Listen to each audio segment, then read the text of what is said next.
It's the moment investors around the world wait for, the 9:30 opening of the U.S. markets.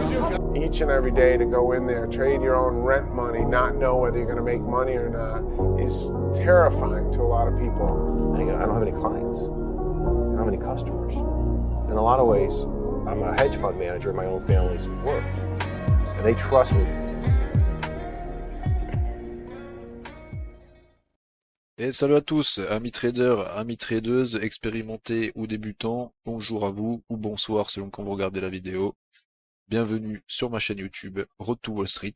Pensez à vous abonner si les sujets de la finance, du trading et de l'investissement vous intéressent, que vous voulez aller un petit peu plus en profondeur sur le sujet que les banalités que vous voyez sur YouTube, les banalités, pourrais-je dire même stupidités que vous voyez sur YouTube. Donc voilà, c'est posé là, si vous êtes intéressé par le sujet, vous pouvez vous abonner. En plus ça rime et j'ai même pas fait exprès. Quel poète, c'est incroyable. Aussi, s'il y a des choses qui ne vous plaisent pas dans mes vidéos, merci de le faire savoir en commentaire et de ne pas mettre le pouce rouge de l'aigri et de ne pas argumenter, cela m'énerve au plus haut point. Donc c'est parti, on va commencer avec cette vidéo d'initiation sur la heatmap. Donc, avant de parler en détail de la heatmap, il va falloir savoir deux choses, ok?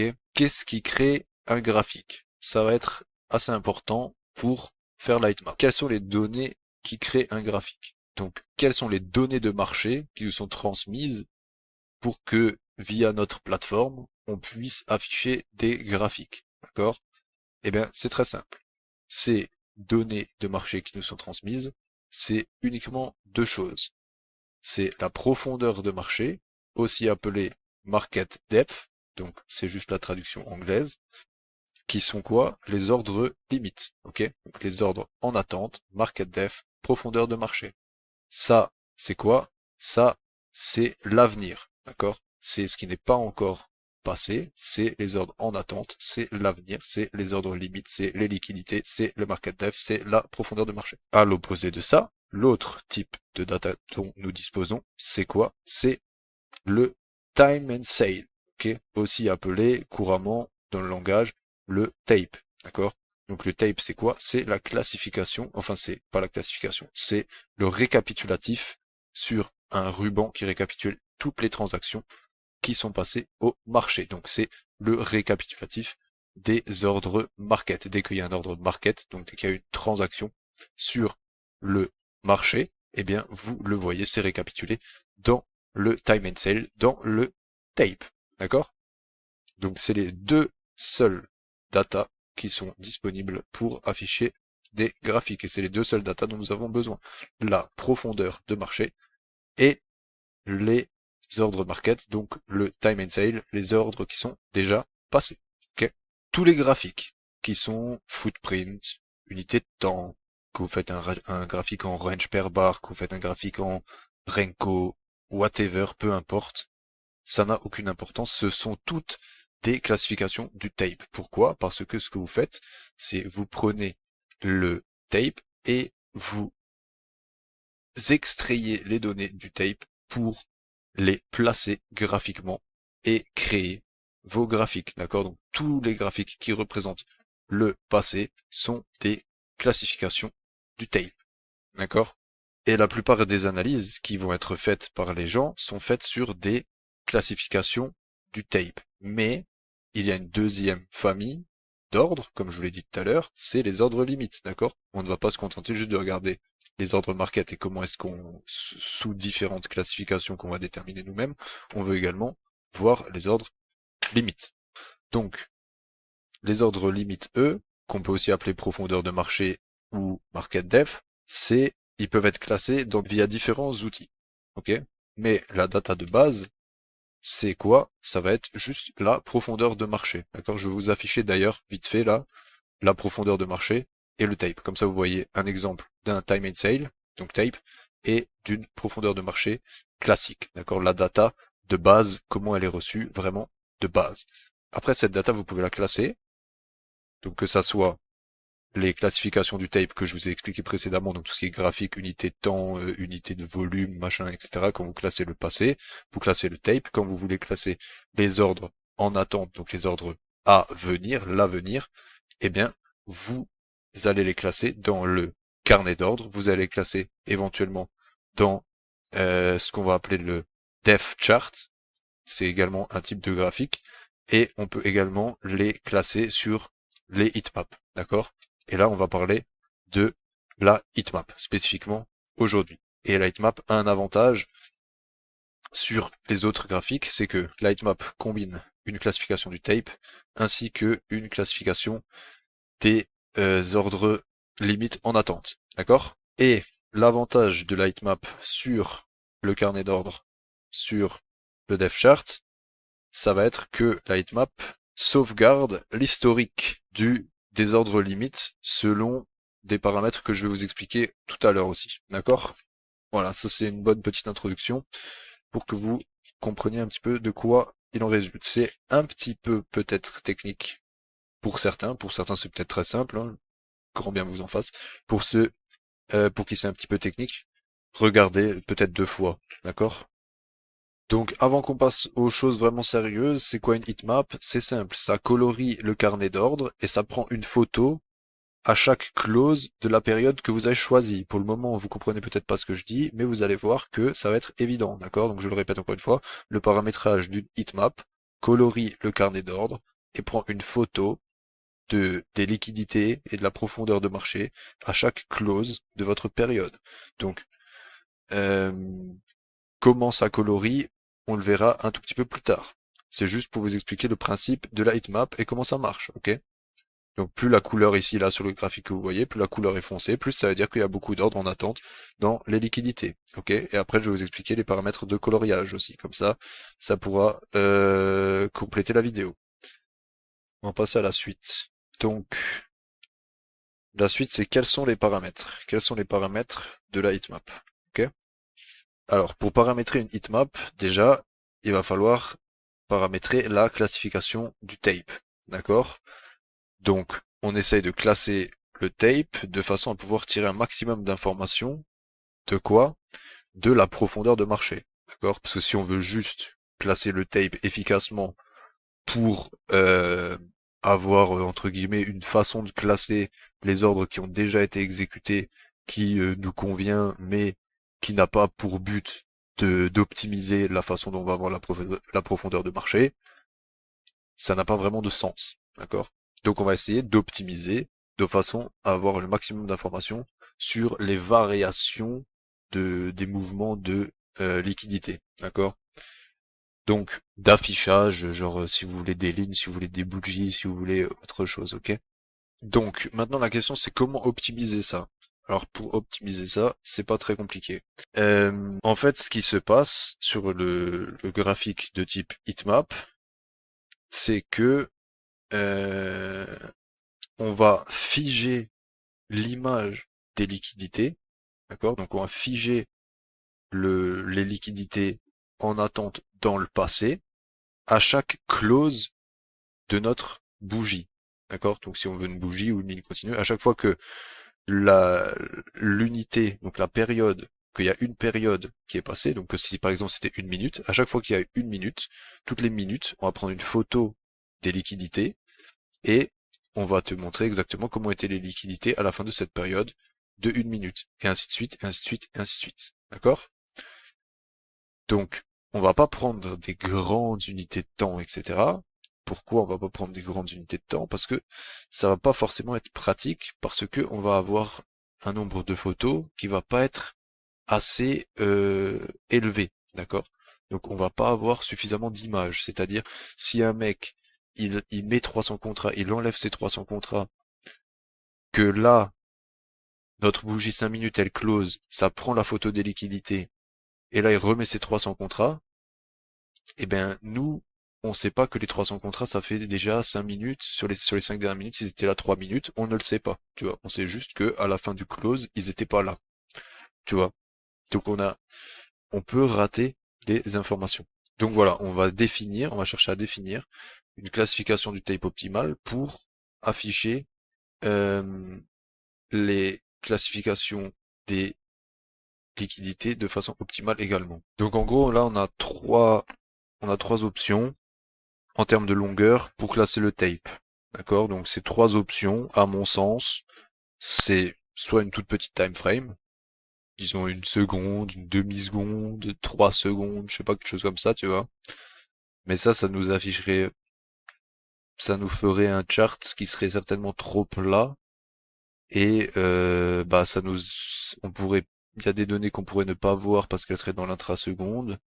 Donc voilà, on a mais on va y venir après aux problématiques. Donc on pourrait prendre une toute petite time frame, donc en temps.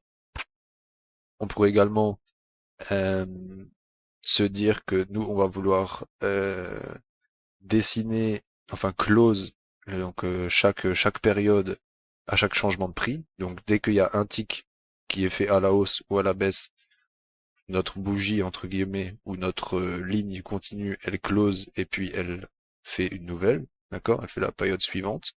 Donc on pourrait définir la période en disant un tick de mouvement, ce qui est fait, je crois, sur Bookmap, mais je suis pas sûr, hein. Je sais plus si sur Bookmap tu peux changer les timeframes et tout, je sais même plus. Mais soit c'est une toute petite timeframe sur Bookmap, il me semble, soit c'est le changement de tick, je sais plus, c'est un des deux, je crois. Sinon, vous avez l'option 3, qui serait de faire un graphique basé sur le volume tradé, ou le volume traité, d'accord, le volume exécuté, et on pourrait par exemple dire que on va vouloir nous une bougie à chaque fois qu'il y a eu, je sais pas, par exemple le 100 contrats de volume, tu vois, dès qu'il y a eu un volume qui a été traité, dès qu'il y a eu 100 volumes, dès qu'il y a eu 100 volumes, il y a une nouvelle ligne ou une nouvelle bougie qui se crée, d'accord? Donc c'est les trois options qui s'offrent à nous. Les autres options, à mon sens, ne peuvent pas spécialement correspondre. Alors maintenant, on va voir les pour et les contre de ces différents paramétrages. Alors, pour le 1 seconde ou pour ce genre pour la time frame en temps. Alors, la time frame en temps, le problème de ça va être qu'on aura trop de prints inutiles. Donc, entre guillemets, le fait de faire une photo toutes les secondes, est-ce que c'est vraiment utile d'avoir une photo toutes les secondes? Pas forcément, d'accord? Donc, on peut avoir trop de prints inutiles et on peut également rater des mouvements de prix qui sont intra-secondes. D'accord? Donc on va avoir des charts qui vont être assez plats, parce que parfois des fois en 1 minute, il va pas se passer grand chose, et lui il va quand même te print toutes les secondes, tac tac tac tac tac tac tac tac, les nouvelles informations. Donc ça n'a pas forcément de sens. En plus, il va y avoir des fois où il va y avoir du trading entre guillemets intra-seconde, où il va y avoir des mouvements de prix qui ne vont peut-être pas être pris en compte parce que ça sera tradé plus rapidement qu'une seconde, d'accord? Donc là, on a le problème lié à la time frame en temps fixe, que moi du coup j'utilise pas. D'accord, moi la time frame en temps fixe, ça ne m'intéresse pas. Je trouve que c'est l'option des trois options que je vous ai expliquées. Je trouve que c'est l'option la plus pourrie. Après, il y a l'option 1 tick. Donc là, le 1 tick, il est intéressant. Donc ça va faire que on va voir à chaque fois qu'il y aura un mouvement de prix, le plus petit mouvement de prix, hein, donc un tick à la hausse ou à la baisse, on aura une nouvelle bougie. Donc ça peut être intéressant parce que ça témoigne de 100%, donc de tous les mouvements de prix. Donc dès que le prix bouge, on prend une nouvelle photo des liquidités, on dit dès que le prix a bougé, hop, voilà, nouvelle photo des liquidités. Donc ça, c'est relativement intéressant. Ceci dit, ça ne témoigne pas du nombre de contrats qui ont été nécessaires au mouvement de ce prix. D'accord? Donc, traduction que il y a eu 5000 contrats pour faire bouger le prix de 1 tick, ou qu'il y ait eu 3 contrats pour faire bouger le prix de 1 tick, sur ce graphique, on ne le remarquera pas à moins d'ajouter des studies, comme par exemple le Ask Bid Volume Difference, qui va vous expliquer exactement combien il y a eu de différence de volume qui a été traité dans la barre, ou bien un cumulatif delta bar, ou ce genre de truc. Mais donc ça nécessite de rajouter un petit trick, quoi. Donc le 1 tick mouvement, donc le fait d'avoir une nouvelle bougie qui va s'afficher à chaque fois qu'on aura une variation de 1 tick, ça va nous donner la vitesse de mouvement du prix, ok? Et donc, qu'est-ce que ça veut dire la vitesse du mouvement du prix? Ça veut dire la vitesse auquel le prix varie, ok? Après, l'autre option, c'est l'option numéro 3, c'est volume based, donc basé sur du volume.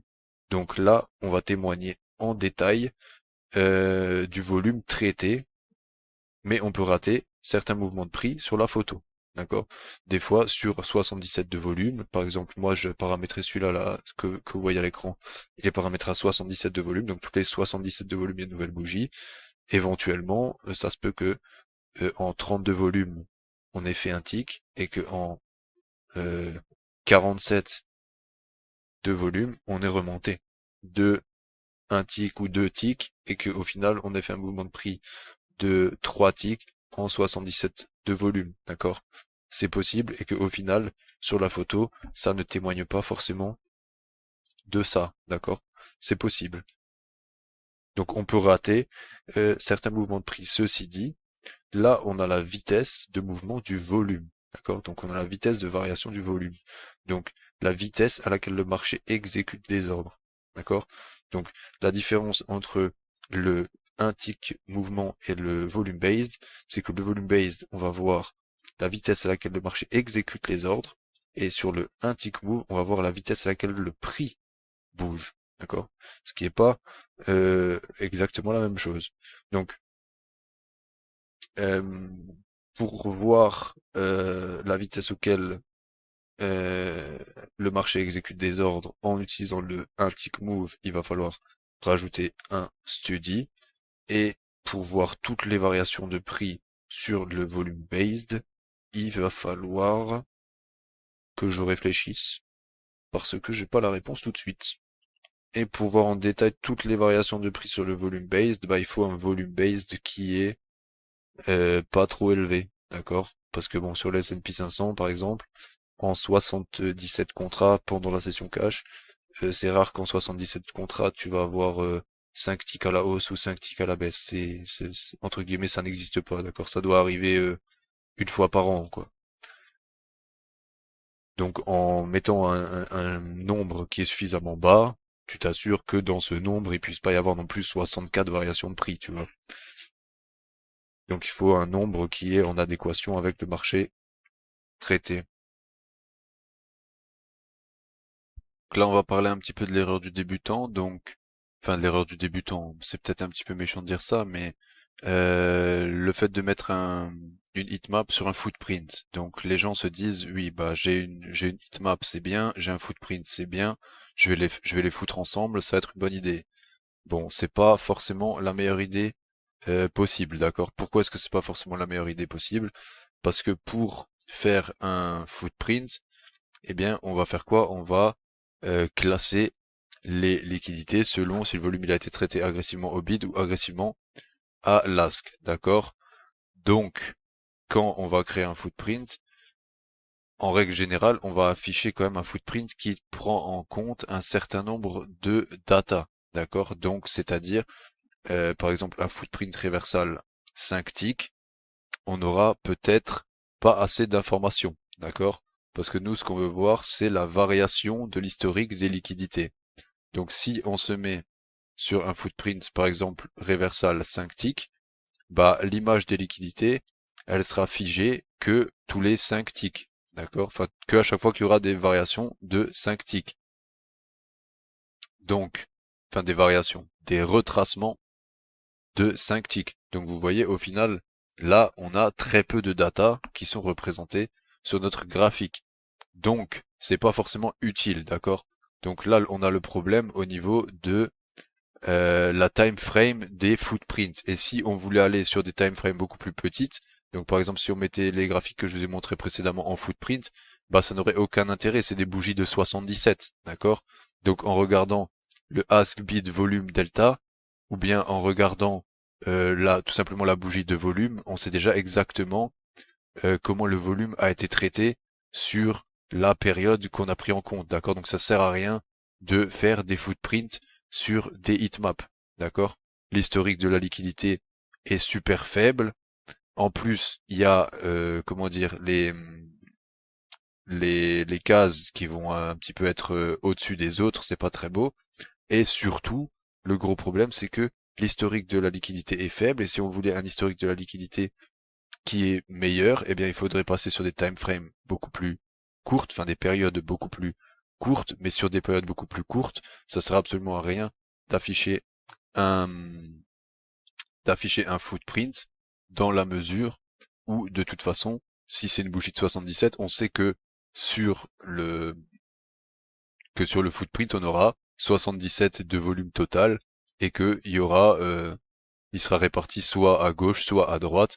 Et ça, on le voit très bien avec un study as-bid volume différence bar. Ça sert absolument à rien d'afficher un footprint sur une heatmap, à moins de vouloir aller sur des beaucoup plus grandes time frames, etc. Mais ça n'a pas trop de sens. Donc, le footprint, c'est quoi? C'est un petit peu une interprétation du volume profile d'une certaine manière. Donc, ce qu'on peut éventuellement faire, c'est mettre un volume by price si on veut compenser un petit peu cette idée du footprint.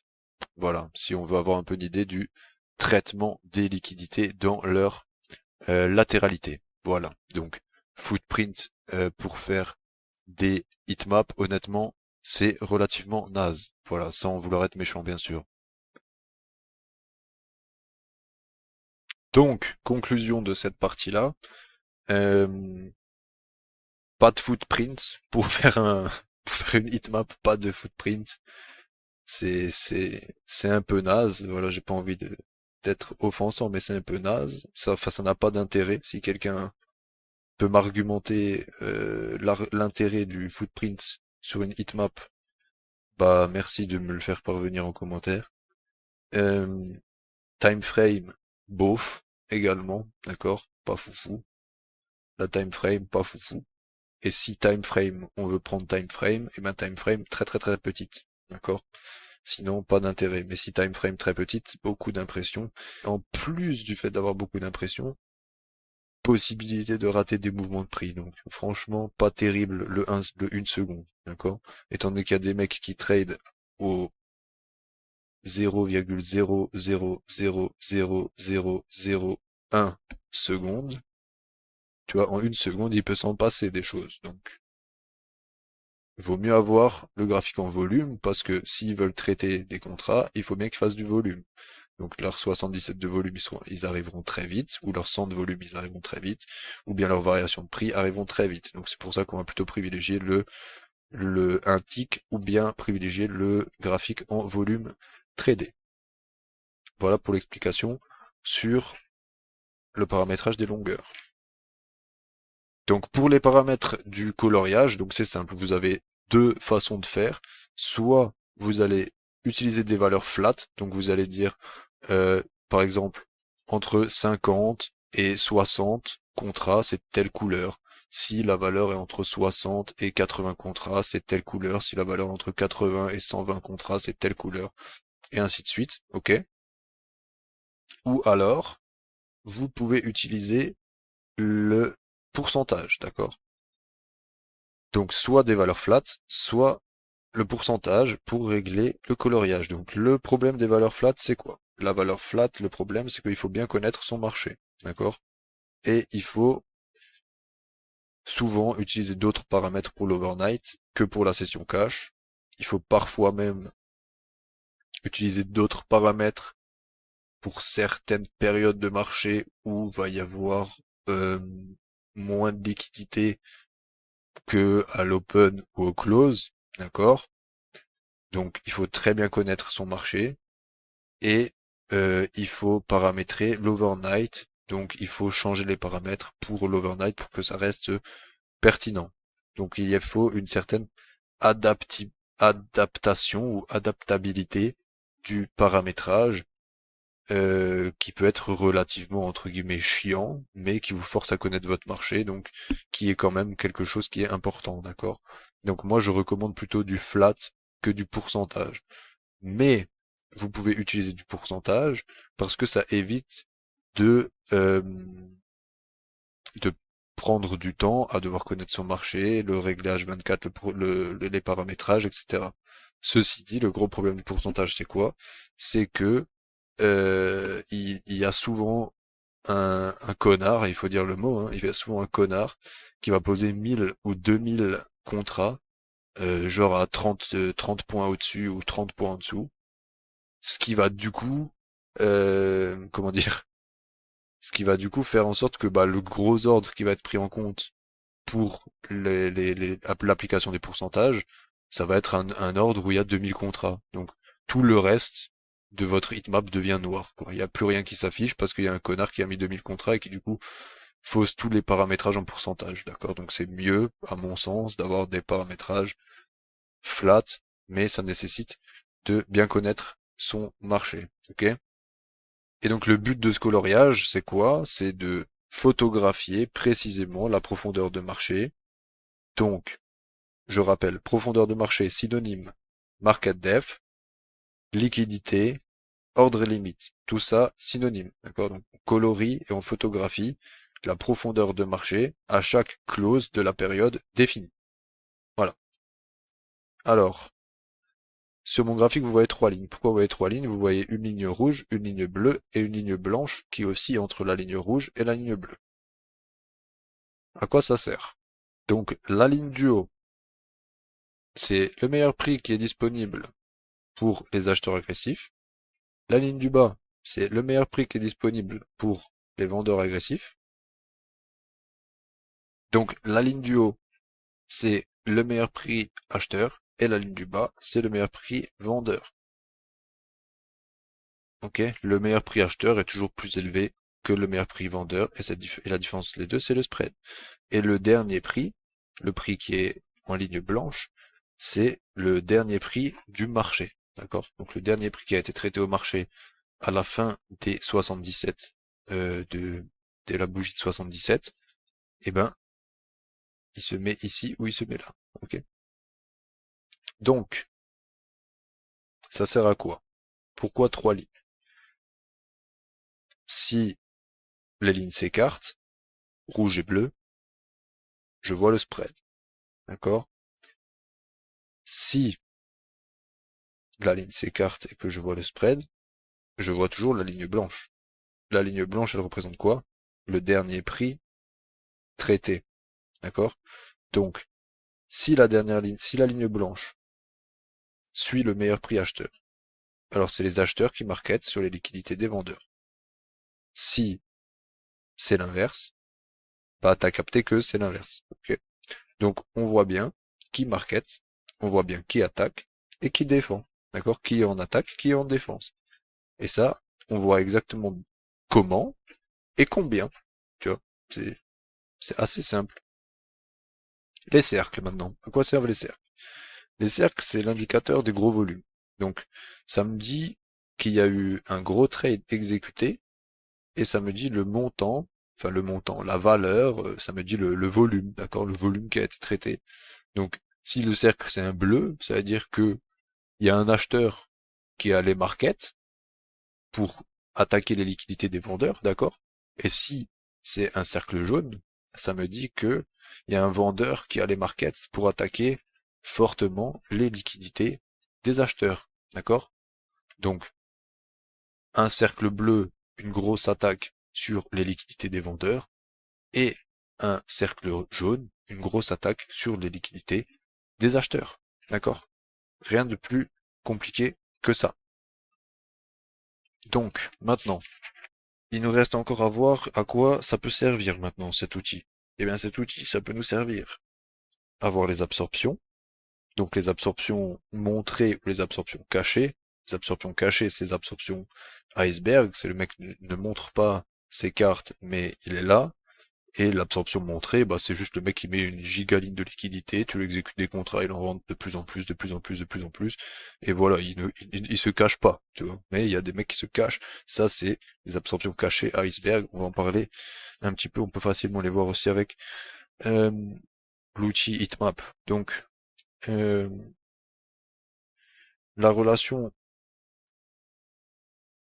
avec le footprint delta pour l'explication, non, ça on va pas faire. Je voulais mettre en relation mon footprint delta avec les ordres iceberg que je vais voir sur la heatmap pour vous montrer que on les voit sur les deux charts. Juste parce que quelqu'un m'avait posé une question en commentaire, je sais pas si je vais le faire, peut-être je vais le faire. Si je le fais, je l'incruste au montage. Donc ici c'est pour le rapprochement entre les absorptions et le footprint delta. Donc vous voyez ici là un très beau phénomène d'absorption. Donc est-ce qu'on peut le qualifier d'iceberg ou non? Moi j'aurais tendance à dire oui, parce que vous voyez les couleurs ne sont pas non plus très vives, et étant donné que les couleurs ne sont pas très vives, c'est-à-dire que le mec rechargeait assez doucement, d'accord? Si le mec avait rechargé à grands coups de 500 contrats, eh bien, on aurait vu que ici, il y aurait eu de nouveau du bleu très foncé, et or là, ça reste clair pendant toute la longueur. Donc on a un gars qui a juste absorbé ce qu'il fallait absorber et pas vraiment plus que ce qu'il fallait absorber, d'accord? Et ça, on le voit aussi sur le footprint delta. Ici, vous voyez, moins 1294, qui est le cumulé de tout ça, là. Tout ça, là, ça fait moins 1214, 1294. Et vous voyez que le volume total, c'est 1294.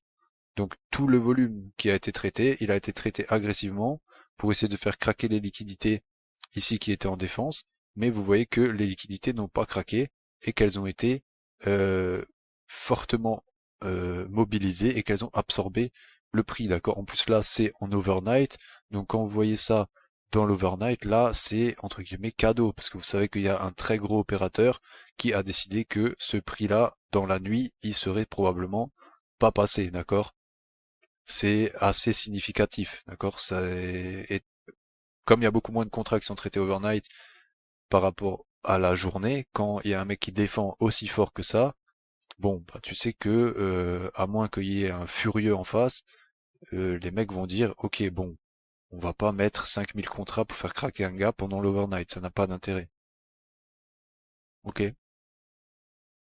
Donc ça, c'est pour le rapprochement entre le footprint delta, sur lequel j'avais bien expliqué qu'on voyait les absorptions. Ici, là, vous voyez très belle absorption. Et ça, c'est la même chose que ce qu'on voit ici, d'accord? C'est la même absorption. Sauf que ici, on la voit sur Lightmap et ici, on la voit sur le footprint, d'accord? Alors ici, on voit plutôt une absorption qui est pas cachée, d'accord? Donc, le mec, il a posé ses contrats. Si la ligne est comme ça, là, rouge foncé, d'après mes paramètres à moi, ça veut dire qu'il y a plus de 250 contrats, ok? Donc là, vous voyez bien, exécuter 144, exécuter 25, et là, le 144 est pas bien au milieu, donc il y en a probablement eu encore même un peu plus qui ont été exécutés, d'accord? Donc, là, on voit que le mec se fait exécuter sa ligne, et on voit quoi? On voit que tout de suite, qu'est-ce qu'il fait? Il remet 250 contrats, ok? Donc là, on a affaire à un mec qui a dit, ce prix, ça passera pas. Un mec a dit, on va voir si ça passera pas, je vais tester. Il l'a testé. Le mec a remis directement 250 contrats. Et donc, le gars, il s'est dit quoi? Il s'est dit, ok, non. Lui, il est chaud. Il reste où il est. Il va pas bouger. Il va pas se pouffer. On voit bien qu'il s'est fait exécuter. Et que là, il a encore rajouté des contrats. Il s'est encore fait exécuter. Ici, là, vous le voyez, où ça remonte très légèrement. Quelques contrats. Et il a pas bougé. Et donc les gens se sont dit, ok, là il y a un mec solide, ce mec-là, on va le respecter, ok?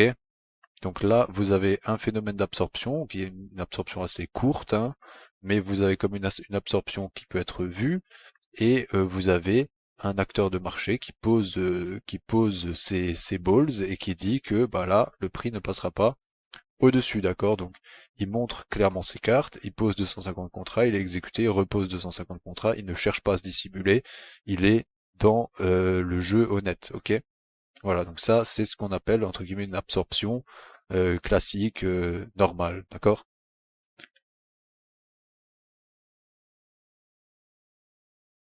À contrario de celle qu'on a vue juste avant, où vous avez vu, quand le gars s'était fait exécuter ses contrats, après il rajoutait juste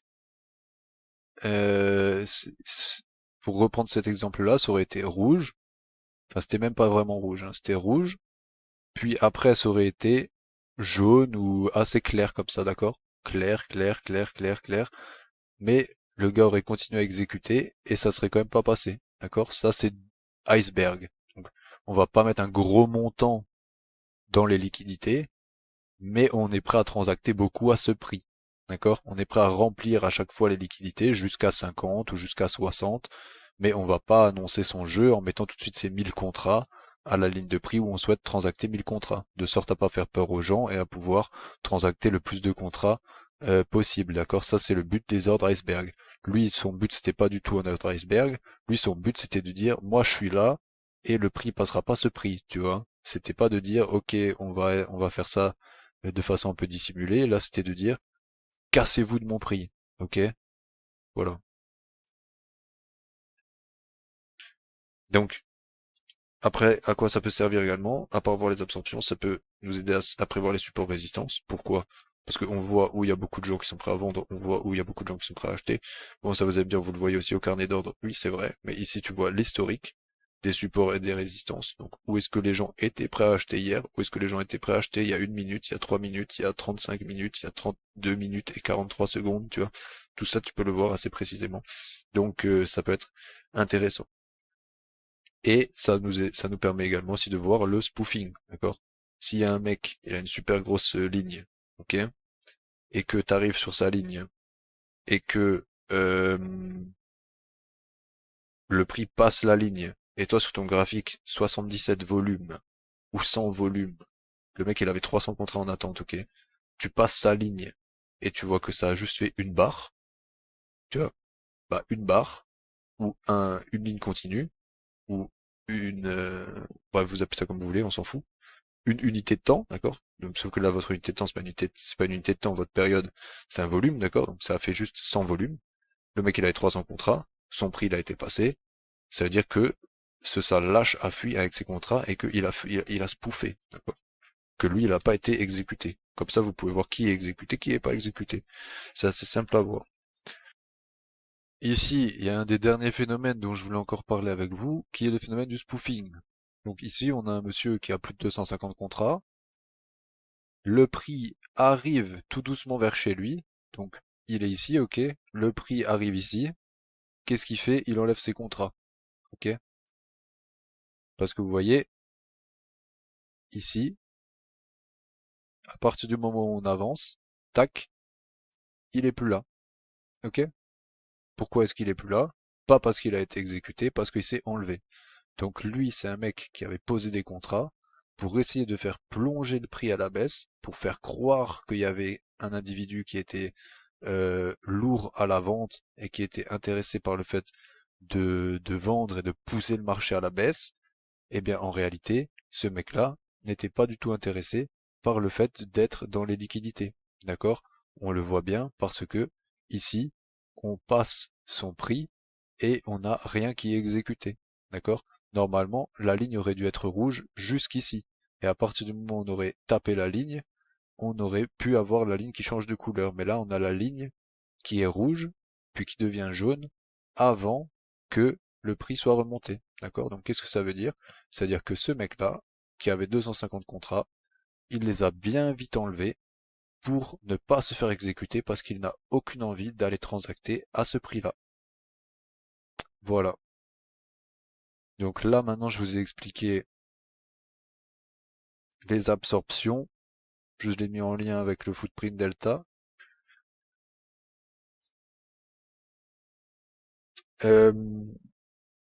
Un point vite fait encore sur l'historique des liquidités. Donc, plus une ligne de liquidité, elle est affichée depuis longtemps. D'accord, si le mec, ça fait depuis 12h30, admettons, il est 18h30, ça fait depuis 13h30 que le mec il est dans le carnet d'ordre avec ses 500 contrats au même prix. À 18h30, le fait qu'il ait 500 contrats à tel prix, tout le monde le sait. D'accord? Une information a été pricée. C'est ça que je veux dire.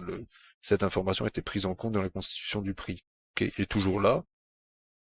Mais le fait qu'il soit là, il faut pas vous dire, oh putain, il est là, c'est parti. Tu vois, si le mec il est là depuis 6 heures, bon, tout le monde sait qu'il est là. Ok? Toi, t'arrives, tu dis, oh putain, regardez, il est là. Oui, bah oui. On le sait, on le voit depuis 6 heures. Ok?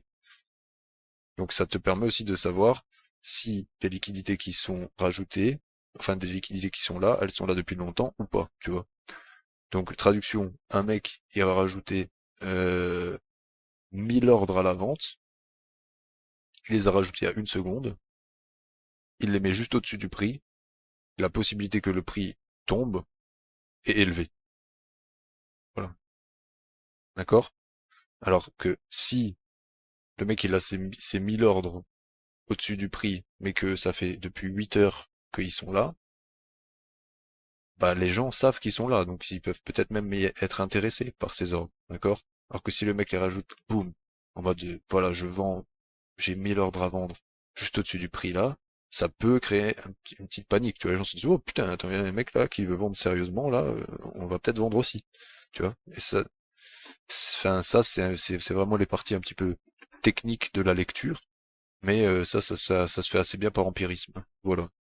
Donc vous pouvez observer un petit peu tout ça, mais il faut exactement comprendre et savoir ce que vous observez et pourquoi. Donc voilà, c'était la vidéo Hitmap. J'espère que ça vous a plu et pensez à vous abonner, à mettre un like si vous avez kiffé. Mettez vos commentaires, questions, remerciements, plaintes. Voilà, je prends tout, d'accord? Hésitez pas. Et puis voilà, je vous souhaite bonne chance, enfin bonne chance, plutôt de la réussite hein, que de la chance pour ceux qui sont un peu malins. Donc je vous souhaite de la réussite dans votre trading et puis ciao ciao, portez-vous bien.